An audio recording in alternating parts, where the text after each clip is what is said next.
Juliette ajusta pour la 10e fois les coussins du canapé. Sa nouvelle maison sentait encore la peinture fraîche et le vernis du parquet qu'elle avait fait poser elle-même. 30 ans d'âge, 3 années d'économie drastique, et enfin, elle était propriétaire de ses 60 mètres carrés qui lui appartenaient entièrement. Les premiers invités arrivèrent vers 18h. Ses collègues du cabinet de kinésithérapie, quelques amis du quartier, sa voisine Madame Bernard qui lui apportait toujours des gâteaux faits maison. L'ambiance était chaleureuse, exactement comme Juliette l'avait espéré pour sa pendaison de crémaillère.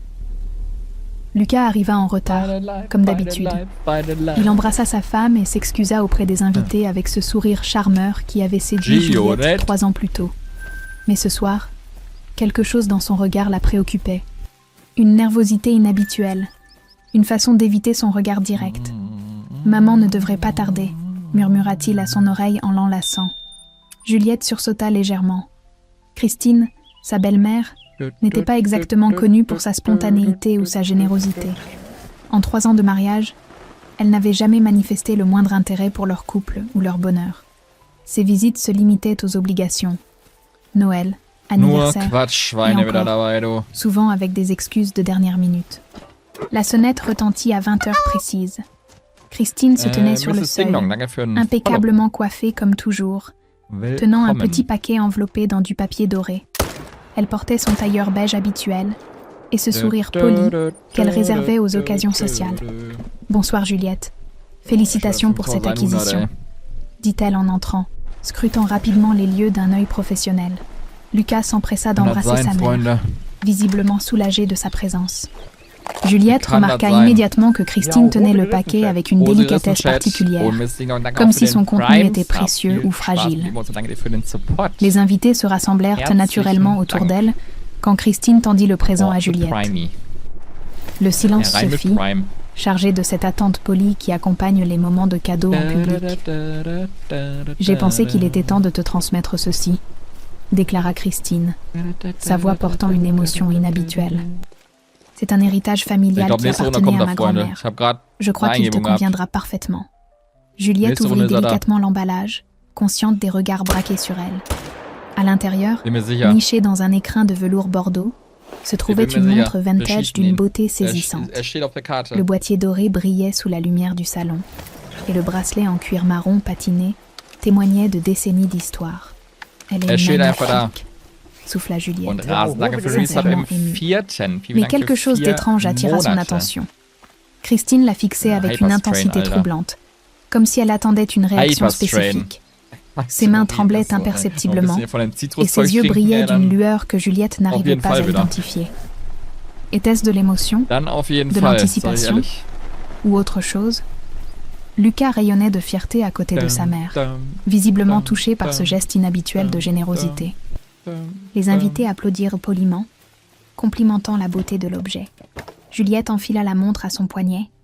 Elle s'ajustait parfaitement, comme si elle avait été faite pour elle. Pourtant, une sensation étrange l'envahit. Cette montre lui rappelait quelque chose, un souvenir flou qu'elle n'arrivait pas à saisir. « Merci Christine. C'est vraiment un cadeau précieux, » dit-elle en embrassant sa belle-mère. Christine la serra brièvement contre elle, et Juliette sentit sa respiration s'accélérer légèrement. « Prends-en soin, » murmura-t-elle à son oreille, sa voix presque inaudible. Elle a une histoire particulière. La soirée se poursuivit dans la bonne humeur, mais Juliette ne cessait de jeter des coups d'œil à la montre qui ornait désormais son poignet. Chaque fois qu'elle la regardait, ce sentiment de déjà-vu s'intensifiait, accompagné d'une mélancolie inexplicable. Quand les derniers invités partirent vers minuit, Christine s'attarda sur le pas de la porte. Elle observa une dernière fois Juliette porter la montre, et un sourire énigmatique étira ses lèvres. « À bientôt, ma chère belle-fille », dit-elle avant de disparaître dans la nuit. Juliette referma la porte, troublée par cette soirée qui avait pris une tournure inattendue. Cette montre, ce regard de Christine, cette impression persistante que quelque chose lui échappait. Elle ne savait pas encore que ce cadeau allait bouleverser sa vie à jamais. Une semaine s'était écoulée depuis la pendaison de crémaillère. Juliette s'était habituée à porter la montre de Christine, admirant régulièrement son élégance vintage qui s'accordait parfaitement avec son style. Chaque matin, en l'attachant à son poignet, elle ressentait cette même sensation étrange. comme un écho du passé qu'elle n'arrivait pas à identifier. Ce mercredi matin, en se préparant pour aller au cabinet, la montre se détacha soudainement. Le fermoir ancien avait cédé, et l'objet précieux tomba sur le carrelage de la salle de bain, avec un bruit métallique qui fit sursauter Juliette. « Oh non !» s'exclama-t-elle en se précipitant pour ramasser la montre. Heureusement, le boîtier n'était pas endommagé, mais le choc avait légèrement entrouvert le fond du mécanisme. Juliette l'examina attentivement sous la lumière, soucieuse de vérifier que rien n'était cassé. C'est alors qu'elle aperçut quelque chose qui lui coupa le souffle. À l'intérieur du boîtier, gravé en lettres minuscules mais parfaitement lisibles, se trouvait une inscription qui fit battre son cœur à tout rompre. Marie-Claire, 20 ans d'amour, Robert 2008. Juliette s'assit brutalement sur le bord de la baignoire, la montre tremblant dans ses mains. Marie-Claire et Robert, ses parents, morts dans un accident de voiture en 2012, quand elle avait 22 ans, laissant derrière eux un vide immense que 8 années n'avaient pas suffi à combler. Elle ferma les yeux, et les souvenirs affluèrent avec une netteté saisissante. Cette montre, elle la connaissait. Son père la portait fièrement le jour de leur 20e anniversaire de mariage. Elle se souvenait même l'avoir accompagnée chez l'horloger pour faire graver ce message d'amour destiné à sa mère. Un cadeau surprise que Robert avait préparé pendant des semaines, économisant secrètement pour offrir cette pièce vintage à sa bien-aimée. Mais comment cette montre pouvait-elle se retrouver entre les mains de Christine ? Comment sa belle-mère pouvait-elle posséder un objet aussi personnel, chargé de tant d'amour et de souvenirs familiaux ?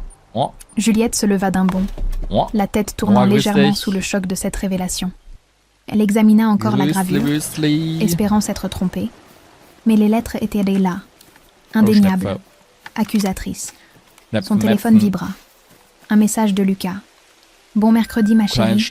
Passe une belle journée. » Elle le regarda fixement, incapable de répondre. Comment lui expliquer ce qu'elle venait de découvrir ? Comment lui dire que sa mère lui avait menti ? Juliette prit une photo de la gravure avec son téléphone, s'assurant que chaque lettre était visible. Elle avait besoin de preuves, de certitudes, avant d'accuser qui que ce soit.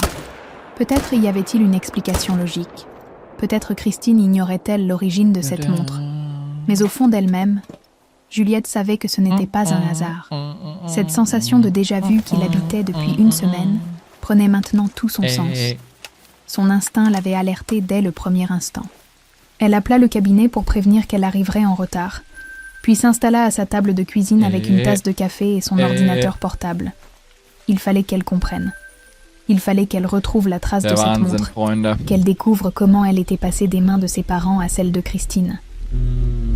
Juliette fouilla dans ses affaires personnelles et retrouva le dossier de la succession de ses parents. Elle n'y avait pas touché depuis des années, ces papiers étant trop douloureux à consulter. Parmi les documents, elle chercha l'inventaire des biens personnels récupérés après l'accident. Son oncle Pierre, le frère de sa mère et exécuteur testamentaire, avait méticuleusement listé chaque objet retrouvé. Bijoux, montres, portefeuille de son père, sac à main de sa mère. Mais en parcourant la liste, Juliette constata avec effroi que plusieurs bijoux de valeur étaient marqués comme « non retrouvés » ou « perdus lors de l'accident ». La montre de sa mère figurait explicitement dans cette liste des objets manquants. Juliette sentit une colère sourde monter en elle. Comment Christine avait-elle pu obtenir cette montre ? Par quel mensonge ? Quelle manipulation avait-elle réussi à mettre la main sur ce trésor familial ? Elle regarda l'heure. 9h30. Christine travaillait sûrement déjà à son bureau de la compagnie d'assurance. Juliette hésita un moment, puis composa le numéro. « Allô ?» La voix de Christine était aussi froide que d'habitude. « Bonjour Christine, c'est Juliette. Il faut qu'on parle. » Un silence. Puis, « À quel sujet ? » « Au sujet de la montre que vous m'avez offerte. » Nouveau silence, plus long cette fois. Juliette perçut un changement dans la respiration de sa belle-mère. Qu'est-ce qui ne va pas avec cette montre ? J'aimerais connaître sa véritable origine. Je vous l'ai dit, c'est un héritage familial de ma grand-mère. Juliette serra les dents. Le mensonge était flagrant, insultant même. Nous devons nous voir, Christine.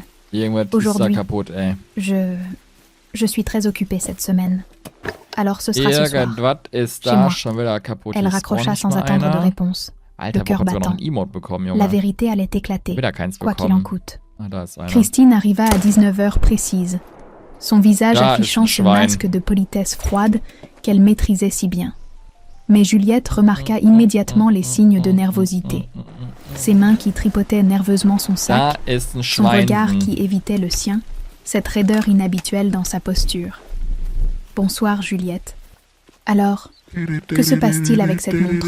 Lucas, qui venait de rentrer du travail, embrassa sa mère et s'installa dans le salon, inconscient de la tension qui électrisait l'atmosphère. Juliette prit une inspiration profonde. Le moment de vérité était arrivé. « Christine, j'ai découvert quelque chose d'intéressant aujourd'hui. » Elle sortit son téléphone et montra la photo de la gravure. « Pouvez-vous m'expliquer comment le nom de mes parents se retrouve à l'intérieur de votre soi-disant héritage familial ?» Le visage de Christine se décomposa instantanément. Toute couleur quitta ses joues et ses lèvres se mirent à trembler imperceptiblement. Lucas se leva d'un bond, s'approchant pour examiner la photo. Marie-Claire, 20 ans d'amour, Robert 2008. Lut-il à voix haute. Son regard passa de l'écran à sa mère, puis à sa femme. Maman, qu'est-ce que ça signifie? Christine bafouilla, cherchant désespérément ses mots. Je ne comprends pas. Cette gravure, elle n'était pas là quand ma grand-mère me l'a donnée. Quelqu'un a dû la faire graver par la suite. Juliette sentit une rage froide l'envahir.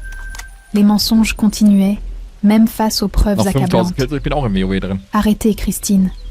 Cette montre appartenait à ma mère. Mon père la lui avait offerte pour leur 20e anniversaire de mariage. J'étais présente quand il l'a fait graver. Tu délires complètement. Christine tentait de reprendre contenance, mais sa voix tremblait. Cette montre appartient à ma famille depuis des générations. Je ne sais rien de tes parents. La colère explosa en Juliette comme un volcan. 3 années de politesse forcée, de sourires contraints, de remarques désobligeantes subies en silence. Tout remontait à la surface d'un coup. Sans un mot, elle arracha la montre de son poignet et se dirigea vers la porte-fenêtre du jardin. Lucas la suivit, inquiet de son comportement soudain. « Juliette, qu'est-ce que tu fais ?» Elle se retourna vers Christine, les yeux brillants de larmes de rage.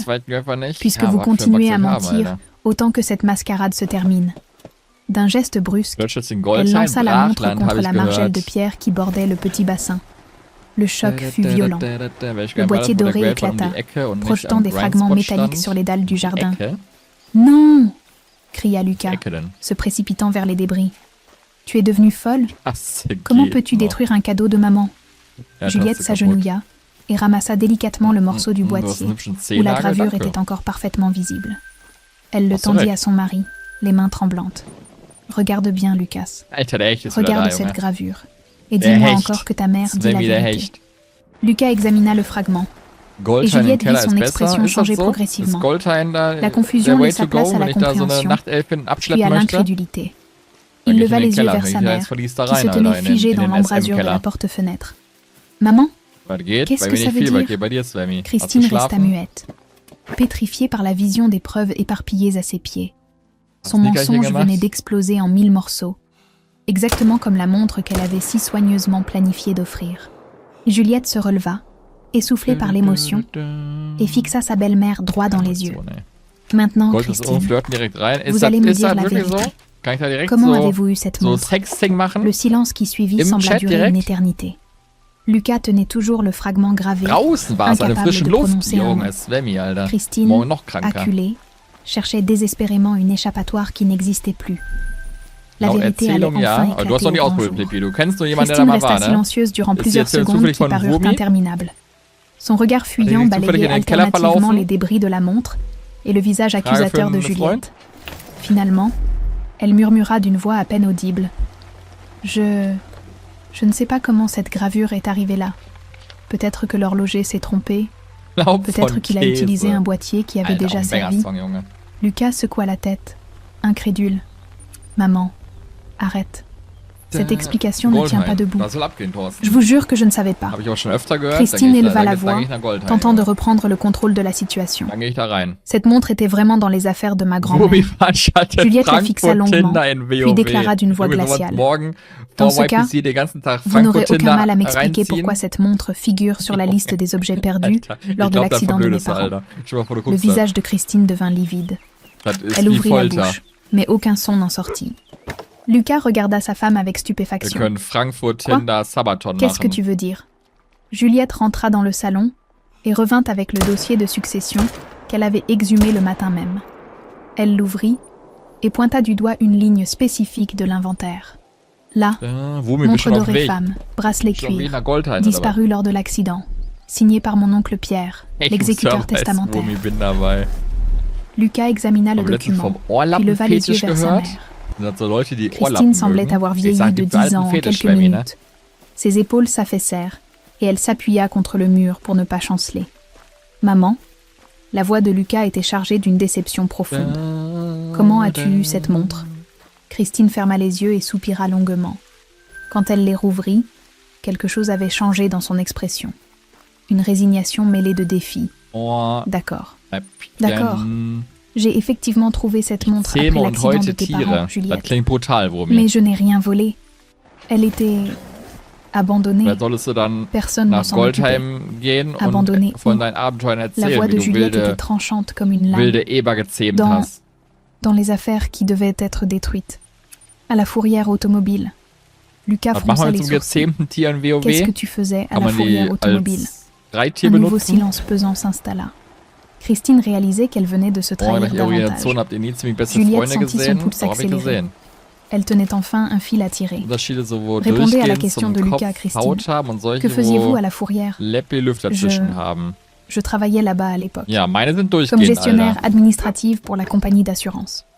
Cette révélation frappa Juliette comme une gifle. Tout s'éclairait soudain. Christine avait eu accès aux affaires personnelles de ses parents. Elle avait pu subtiliser leurs biens les plus précieux sous prétexte d'expertise administrative. « Vous étiez chargé du dossier de mes parents, » dit-elle, sa voix montant dangereusement. « Vous aviez accès à tous leurs effets personnels. Vous saviez exactement ce qu'ils possédaient. Ce n'est pas ce que tu crois. » Christine tentait désespérément de se justifier. Cette montre était abîmée, elle allait être jetée avec le reste. Je l'ai sauvée. Sauvée ? Lucas était maintenant debout, arpentant le salon d'un pas nerveux. « Tu l'as volé, maman. Tu as volé les souvenirs d'une famille en deuil. » Et ensuite, Juliette avançait vers Christine, implacable. « Ensuite, vous avez rencontré Lucas par hasard dans un café ?» Christine ne répondit pas, mais son silence était plus éloquent que tous les aveux. Juliette comprit qu'elle venait de toucher un point sensible. Ce n'était pas un hasard, n'est-ce pas ? Vous saviez qui était Lucas. Vous aviez ses coordonnées dans le dossier de succession. Non, non, c'est faux. Maman. Lucas explosa. Arrête de mentir. Dis-nous la vérité. Christine s'effondra sur le canapé, les mains tremblantes. Les masques tombaient un à un, révélant une femme que ni Lucas ni Juliette n'avaient jamais vraiment connue. J'avais effectivement vu son nom dans le dossier. Elle parlait si bas qu'il durait se rapprocher pour l'entendre.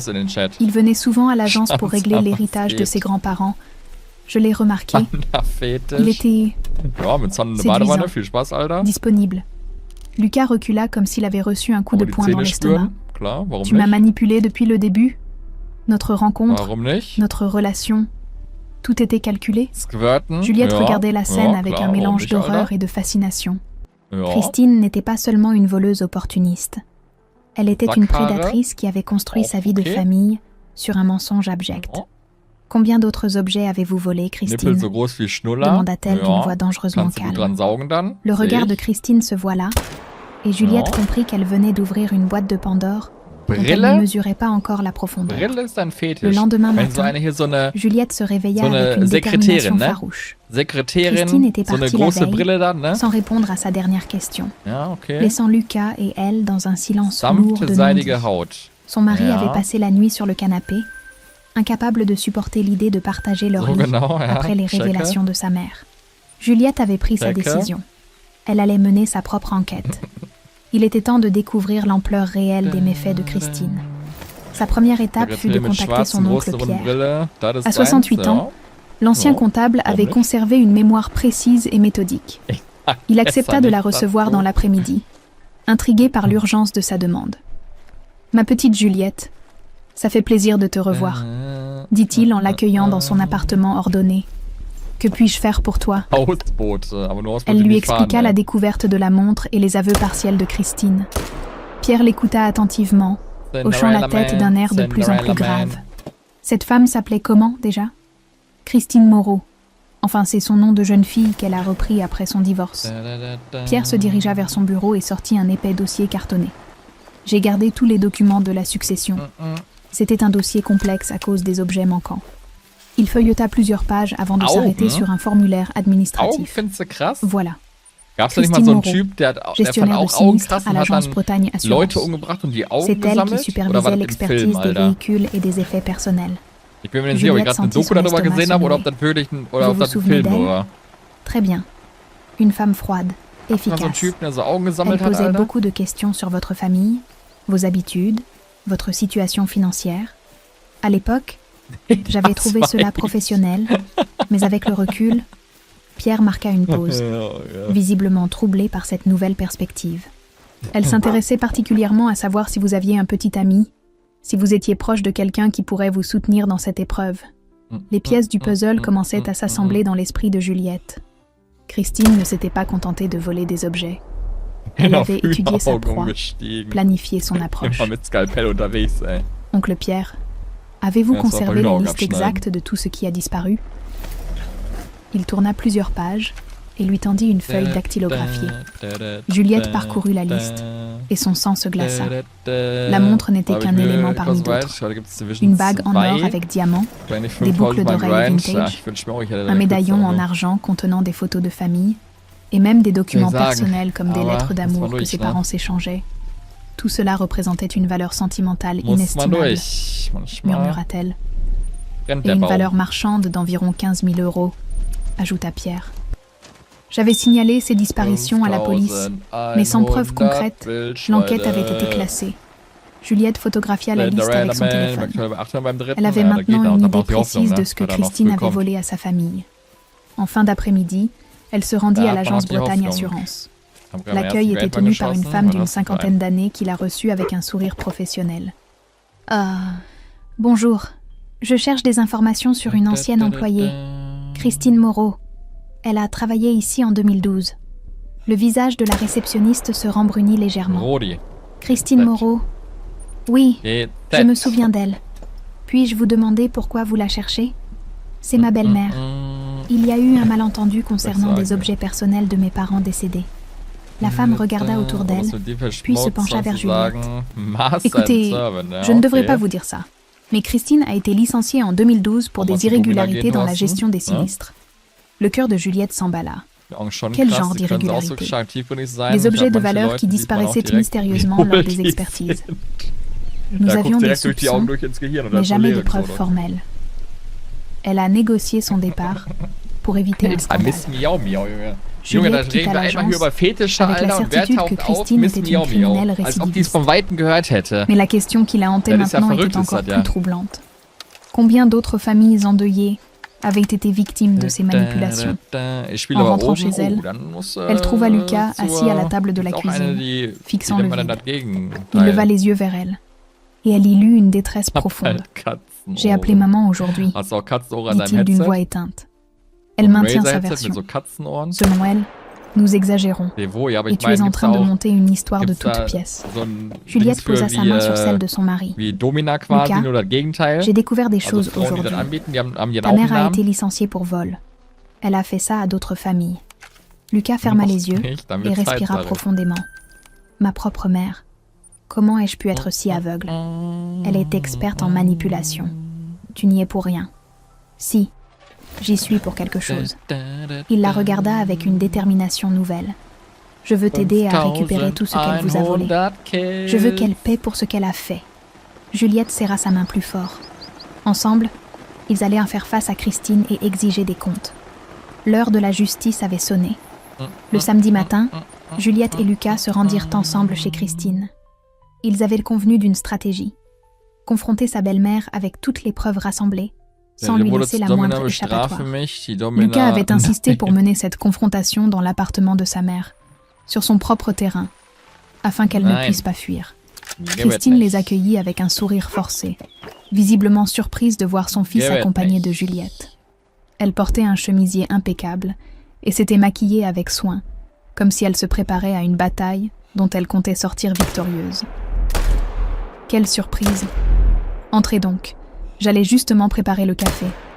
Lucas prit la parole d'une voix ferme qu'il ne lui connaissait pas. « Maman, assieds-toi, nous devons parler sérieusement. » Christine obéit, mais Juliette remarqua ses mains qui se crispaient sur l'accoudoir du fauteuil. Elle savait que cette visite n'était pas une visite de courtoisie. Juliette sortit son téléphone et affichait la photo de la liste officielle des objets volés. « Christine, voici l'inventaire complet de ce que vous avez dérobé à ma famille. 15 000 € de bijoux et d'objets personnels. » Le masque de Christine commença à se fissurer.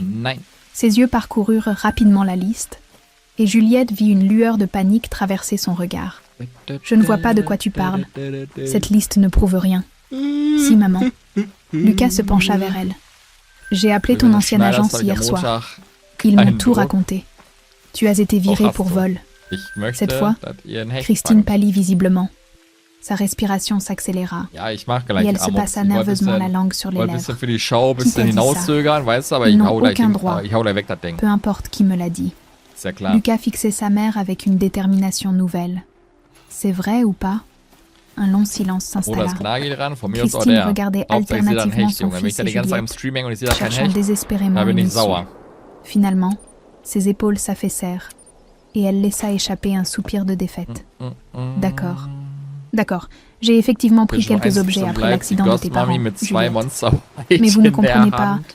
J'étais dans une situation financière difficile à l'époque. Mon divorce venait d'être prononcé, j'avais des dettes. Et notre rencontre? Demanda Lucas, sa voix tremblant légèrement. Tu savais qui j'étais quand tu m'as abordé dans ce café? Christine ferma les yeux, comme si elle rassemblait son courage pour un aveu définitif. Oui, oui. Je savais qui tu étais. J'avais vu ton nom dans les dossiers de succession que je traitais. Tes grands-parents venaient de mourir. Tu héritais d'une belle somme. Lucas se leva brusquement, faisant quelques pas vers la fenêtre. Juliette voyait ses poings serrés, la tension de ses épaules. Découvrir que sa propre mère l'avait ciblée comme une proie était d'une cruauté inimaginable. Tu m'as manipulée pendant 3 ans. Sa voix était rauque d'émotion. Notre relation, mon mariage... Tout ça faisait partie de ton plan? Non. Christine se redressa vivement. Au début, oui, je t'ai approché par intérêt. Mais après, mes sentiments sont devenus sincères. Je t'aime vraiment, Lucas. Juliette intervint d'une voix glaciale. Sincère? Vous offrir la montre volée de ma mère en cadeau de mariage, c'était sincère? Christine la regarda avec une haine à peine dissimulée. Pour la première fois, son vrai visage apparaissait. Celui d'une femme calculatrice et sans scrupules. Cette montre vous appartenait de toute façon, je ne faisais que vous la rendre, en me mentant sur son origine, en prétendant que c'était un héritage familial. Qu'est-ce que ça change? Le résultat est le même. Lucas se retourna vers sa mère, le visage défiguré par la colère. Tu ne comprends vraiment rien, maman. Tu as construit notre famille sur un mensonge. Tu as volé les souvenirs les plus précieux de ma femme. Christine tenta une dernière manœuvre désespérée. « Lucas, mon chéri, elle te monte contre moi. Cette fille cherche à détruire notre relation. » Mais cette tactique, qui avait peut-être fonctionné par le passé, n'eut aucun effet. Lucas la regardait avec un mélange de dégoût et de pitié. « Maman, où sont les autres objets? La bague, les boucles d'oreilles, le médaillon ?» Christine ne répondit pas, mais son regard furtif vers la chambre ne passa pas inaperçu. Juliette et Lucas échangèrent un regard entendu. « Je vais les chercher », déclara Lucas en se dirigeant vers la chambre de sa mère. « Non, tu n'as pas le droit !» Christine se leva précipitamment pour le suivre. Mais il était trop tard. La vérité venait d'éclater au grand jour, et plus rien ne pourrait l'arrêter.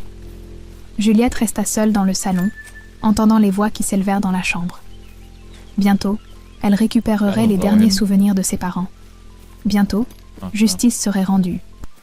Juliette entendit des bruits de tiroirs qu'on ouvrait brutalement, puis la voix de Christine qui protestait avec véhémence.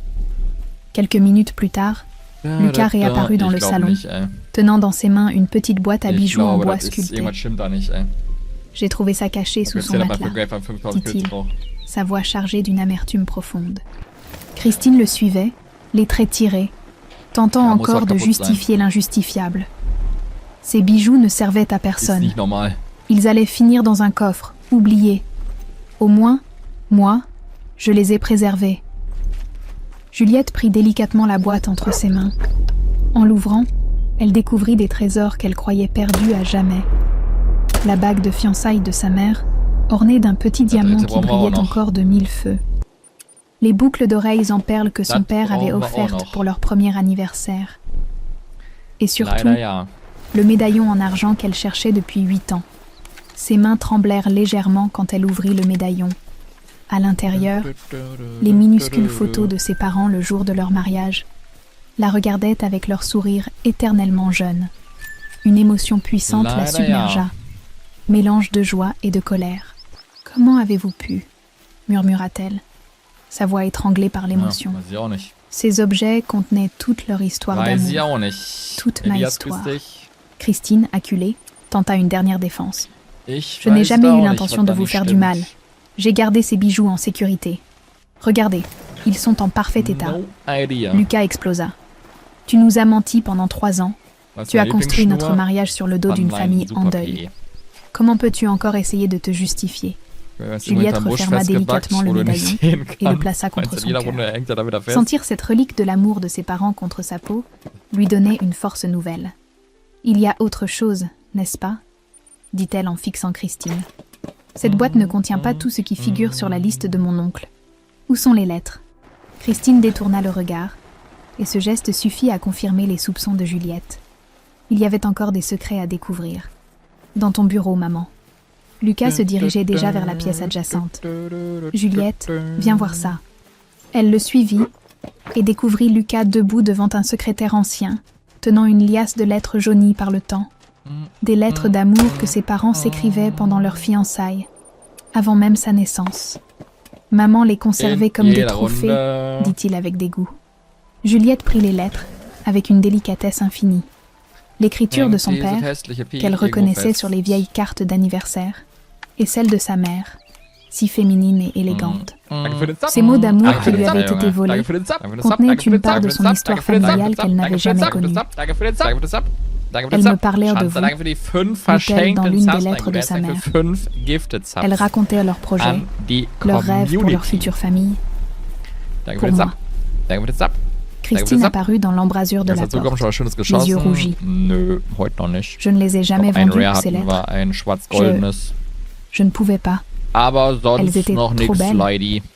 Alors pourquoi les avoir volées? Lucas la regardait avec incompréhension. Parce que je n'ai jamais eu ça. Christine parlait si bas qu'il devait étendre l'oreille. Personne ne m'a jamais écrit de lettres d'amour comme ça. Personne ne m'a jamais aimé avec cette intensité. J'étais jalouse. Cette confession inattendue créa un moment de silence gêné. Juliette réalisa que derrière la manipulatrice se cachait une femme profondément amère et frustrée. Jalouse au point de voler l'héritage émotionnel d'une orpheline, demanda-t-elle froidement. Christine ne répondit pas, mais ses larmes parlaient pour elle. Elle venait de révéler le mobile profond de ses actes. Une jalousie maladive envers un amour qu'elle n'avait jamais connu. Lucas rassembla tous les objets volés dans un sac. « Maman, tu vas signer un document reconnaissant tes vols et t'engageant à ne plus jamais contacter Juliette ou moi. En échange, nous ne porterons pas plainte. Lucas, mon fils, tu n'es plus ma mère. » Sa voix était définitive.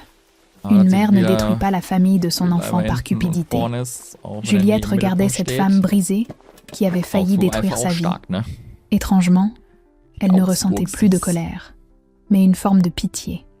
Christine avait tout perdu. Son fils, sa belle-fille, et surtout le respect de ceux qu'elle prétendait aimer. Lundi matin, 9h. Juliette et Lucas se présentèrent au commissariat du 15e arrondissement avec leur dossier soigneusement préparé. L'agent d'accueil les dirigea vers le bureau de la capitaine Moreau, une femme d'une 40aine d'années au regard perçant, qui les écouta attentivement exposer leurs plaintes. 15 000 € d'objets volés, plusieurs familles victimes, abus de confiance aggravés. La capitaine parcourait les documents que Juliette avait rassemblés. Votre belle-mère risque de la prison ferme avec ce dossier. Lucas hocha la tête gravement. Elle doit payer pour ce qu'elle a fait. 2 heures plus tard, Christine était convoquée au commissariat. Juliette et Lucas attendaient dans le couloir quand ils la virent arriver, escortée par 2 policiers. Elle avait vieilli de 10 ans en 3 jours. Ses traits tirés et ses cheveux mal coiffés témoignaient de nuits sans sommeil. Quand elle aperçut son fils, Christine tenta une dernière approche. « Lucas, mon chéri, tu ne vas pas laisser ta propre mère aller en prison ?» Lucas détourna le regard sans répondre. Cette femme qu'il appelait mon chéri n'était plus sa mère depuis qu'il avait découvert l'ampleur de ses mensonges. L'interrogatoire dura 3 heures. Confrontée aux preuves accablantes et aux témoignages recueillis, Christine n'eut d'autre choix que de tout avouer. Elle reconnut les vols multiples, la manipulation de Lucas, et révéla même l'existence d'autres victimes dans différentes agences où elle avait travaillé. Le procureur adjoint qui prit en charge l'affaire proposa une alternative à Juliette en fin d'après-midi. « Madame, votre belle-mère risque 3 ans de prison ferme, mais elle propose un arrangement. Restitution intégrale de tous les biens volés, y compris ceux vendus, plus 10 000 € de dommages et intérêts.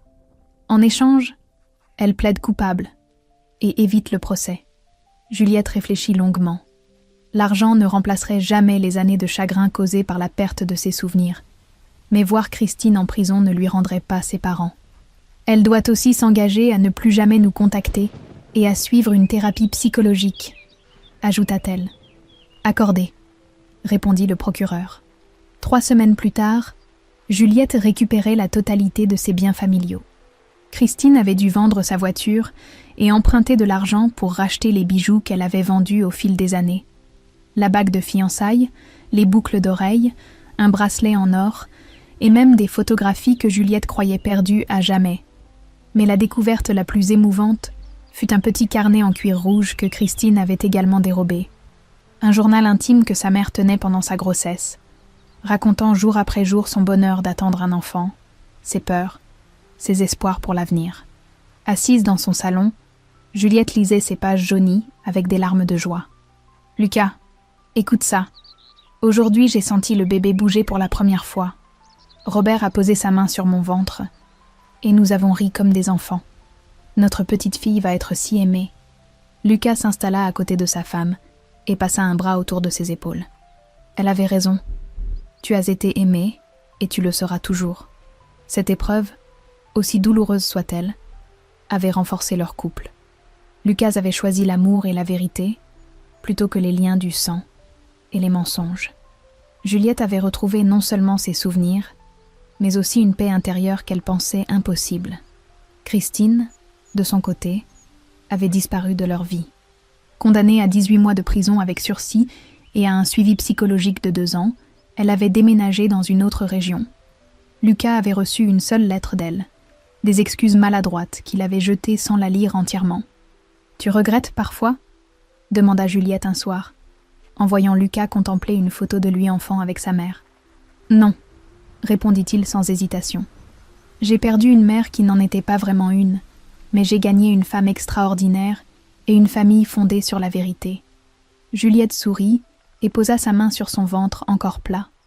Dans quelques mois, il donnerait la vie à un enfant qui grandirait dans l'amour authentique, sans mensonge ni manipulation. La justice avait été rendue. L'avenir leur appartenait enfin. 18 mois plus tard, Juliette berçait doucement sa fille de 3 mois dans le salon baigné de lumière dorée de fin d'après-midi. Marie-Claire Dubois, elle avait choisi de donner le prénom de sa mère à sa fille, dormait paisiblement contre son cœur, ses petits doigts agrippés au médaillon en argent que Juliette portait désormais quotidiennement. Elle ressemble de plus en plus à ta maman, murmura Lucas en s'installant à côté d'elle, admirant les traits délicats de leur fille. Ces petites fossettes quand elle sourit. Juliette sourit en caressant les cheveux fins de Marie-Claire. Papa aurait été fou de joie d'être grand-père. Il aurait probablement acheté tous les jouets du magasin. Sur la table basse trônait un album photo que Juliette avait méticuleusement reconstitué avec tous les souvenirs récupérés. Photos de famille retrouvées, lettres d'amour de ses parents, et maintenant les premières images de Marie-Claire. 3 générations d'amour réunies dans un même livre. Lucas prit l'album et l'ouvrit à une page marquée par un signet. « Regarde ce que j'ai trouvé hier en rangeant les affaires du grenier. » Il sortit délicatement une enveloppe jaunie portant l'écriture de la mère de Juliette. C'était dans le carnet intime. coincé entre deux pages. Une lettre adressée à sa future fille. Les mains de Juliette tremblèrent légèrement quand elle prit l'enveloppe. Et pour ma fille, à lire quand elle sera maman, était écrit d'une écriture élégante sur le devant. Elle l'ouvrit avec une émotion intense et lut à voix haute. « Ma chérie, si tu lis cette lettre, c'est que tu tiens ton propre enfant dans tes bras. Je voudrais que tu saches que chaque battement de mon cœur, pendant que je te portais, était une promesse d'amour éternel. Ton papa et moi avons rêvé de toi avant même que tu existes. Et aujourd'hui, tu réalises nos plus beaux rêves en devenant maman à ton tour. N'oublie jamais que l'amour se transmet de génération en génération, comme un trésor qui ne s'épuise jamais. Nous serons toujours avec toi, dans chaque sourire de ton enfant, dans chaque berceuse que tu chanteras. Sois heureuse, ma fille. Tu le mérites plus que quiconque. Avec tout notre amour éternel, maman et papa. » Juliette fondit en larmes. Mais c'étaient des larmes de joie pure. Sa mère avait eu la prescience d'écrire ces mots 28 ans plus tôt. Comme si elle avait su qu'un jour, sa fille aurait besoin de les entendre. Ils sont là, murmura-t-elle en regardant Marie-Claire qui ouvrait ses grands yeux bleus. Dans son sourire, dans ses expressions, l'amour continue. Lucas essuya tendrement les larmes de sa femme. Et grâce à toi, notre fille connaîtra son héritage familial. Elle grandira en connaissant l'histoire d'amour de ses grands-parents. Ils avaient acheté une nouvelle maison à la campagne, loin de Paris, et des souvenirs douloureux. Un endroit où Marie-Claire pourrait grandir entourée d'amour authentique, sans mensonge ni manipulation. Le jardin était assez grand pour qu'elle puisse y jouer, et Juliette avait planté un rosier blanc en mémoire de ses parents près de la fenêtre de la nurserie. Tu sais quoi ? Dit Juliette, en se levant pour aller vers le secrétaire près de la fenêtre. Je vais commencer à écrire mon propre journal pour Marie-Claire, pour qu'elle connaisse toute notre histoire, les difficultés qu'on a traversées, et comment l'amour finit toujours par triompher.